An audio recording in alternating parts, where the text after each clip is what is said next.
최근 러시아가 우크라이나와 북쪽 국경을 접하는 벨라루스에까지 병력들을 배치했는데요. 결국 우크라이나는 북쪽과 동쪽에서 러시아군에 포위된 상태입니다. 이 같은 상황에 미국은 언제든 전쟁이 일어날 수 있다며 우크라이나에 있는 외교관 가족들에게 철수 명령을 내리는 등 일촉즉발의 위기로 치닫고 있는데요. 서방 진영은 러시아가 우크라이나를 침공할 경우 대규모 경제 제재를 예고하며 경고하고 있습니다. 하지만 러시아는 이 같은 서방의 경고에도 눈 하나 꿈쩍하지 않고 차분히 우크라이나 침공 준비를 하고 있습니다.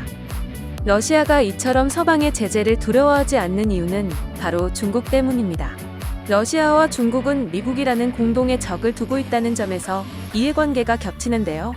러시아는 과거 구소련 지역에서의 패권을 차지하기 위해 미국과 맞서고, 중국은 세계의 패권을 차지하기 위해 미국과 맞서고 있는 형국입니다. 미국, 일극 체제를 붕괴시키기 위해 손을 맞잡은 러시아와 중국.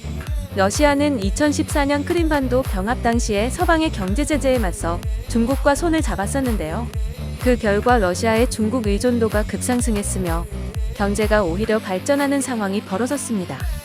이 같은 상황에 미국은 발트 3국에 직접적인 파병을 하는 방안을 고려하고 있는데요.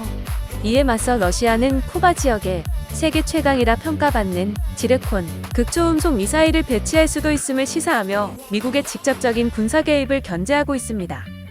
중국은 이러한 러시아와 미국의 갈등을 주의 깊게 관찰하고 있는데요. 베이징 카네기 칭화 국제정책센터의 자오퉁 연구원은 중국은 러시아로부터 대만에서 활용할 수 있는 특정 전술을 배우고 싶어 하기 때문에 이 위기를 주의 깊게 보고 있다며, 중국은 상대적으로 약한 위치에서 미국의 양보를 끌어내는 러시아의 전략을 이전부터 참고해왔다고 말했습니다.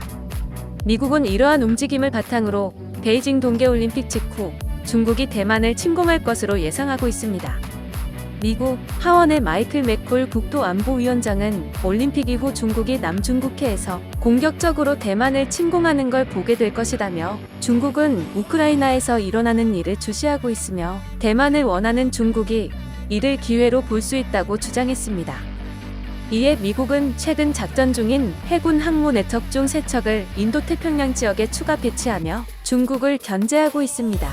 여기에 신형 전술핵 폭탄인 B-61-11을 F-35A 스텔스 전투기에서 투하하는 훈련을 하는 등 저위력 핵무기까지 준비하고 있습니다.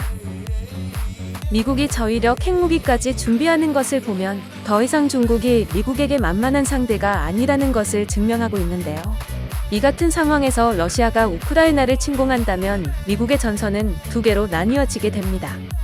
군사력 2, 3위를 다투고 있는 두 강대국을 상대로 전선이 나뉘어지는 것은 미국에게 큰 위험이 될 것으로 보입니다.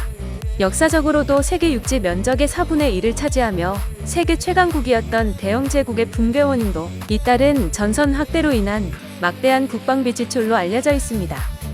이번 사태를 기점으로 미국 일극 체제가 크게 흔들리게 된다면 우리나라 역시 큰 위기를 맞게 될 수도 있습니다. 우리나라는 모든 면에서 상대적으로 미국과 밀접한 관계를 유지하고 있기 때문이죠.